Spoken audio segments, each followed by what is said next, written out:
Hello and welcome to another Tabletop Games blog Saturday review.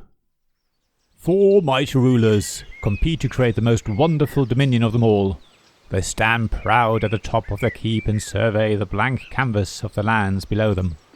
They want to create beautiful lakes full of fish to cater for many fishermen. Large forests with mighty trees that will keep their many woodcutters supplied all year round. Expansive meadows full of content sheep and happy farmers. Giant fields bursting with healthy grain that hard-working millers will turn into flour in their many mills. Expansive mines which overflow with precious ore and make the people rich. And some wonderful swamp that, well, does something amazing too. Whoever creates the most productive realm will become the Kingdomino by Coiledspring Games. Yes, it looks cute and is clearly aimed at the whole family, young and, well, mostly young. Bright colours, cartoon illustrations, very thick cardboard tiles that could almost withstand the chewing of a teething baby without a dent.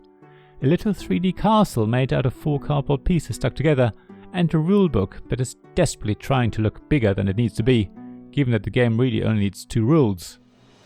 At the time of writing, the complexity rating for this game on Board Game Geek was a 1.21 out of 5. All you do in Kingdomino is place rectangular tiles in a domino fashion, so that the touching ends of 2 dominoes have the same land type on them. Easy, I mean. This is clearly a game for kids and cannot be taken seriously. Or so it wants you to believe. Don't be fooled though. First of all, you don't just take the dominoes from a stack. You have to choose which of the available tiles you want to place on your next turn, which is fine, but the problem comes when you consider that you leave the other tiles for your opponents. Sure, there might be a great tile that fits perfectly into your kingdom, but the tiles you leave will give another player an even bigger lead. So you have to make sure that you don't just take the best domino for yourself, but take the one that would give an opponent the biggest advantage. Hate drafting comes to mind. Of course, it's up to you how you play, and it will depend on who you're playing with. It's something to bear in mind, because even though a game of Kingdomino can be a lot of light fun, it can also turn into a spleen-venting contest with giant fans set to hurricane level. Yet, playing the game purely by hate drafting will not give you a win. After all, if you use the additional rules, you aim to create a perfect 5x5 square realm with the castle bang in the center, which gives you a juicy 15 points, which is probably a good 30 to 50% of your total points. You can really only achieve that if you choose tiles that fit your kingdom well, rather than denying others the tiles they need. In fact, even if you play without the additional rules and are worried about gaining an extra 15 points at the end, you're going to lose out on point multipliers if you don't go for crowns that fit your kingdom and instead reserve a tile that will help your opponents. So playing your own little game and making the best realm you can is often the better plan, and it makes for a much more enjoyable experience for everyone. I've now played the game many times, either just with my wife or my wife and daughter.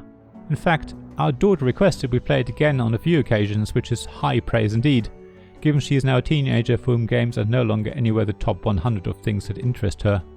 So no, Kingdomino isn't only for children, even though it definitely can be. You can easily play it with an 8-year-old and have a fun time, but you can also play it with your friends, as it offers enough advanced planning and thinking to give your brain cells a little workout, without draining you completely. Kingdomino is definitely a game that we'll play again and again in the future.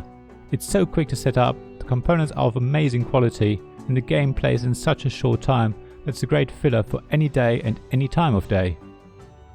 Thank you for listening to this Tabletop Games blog Saturday review podcast.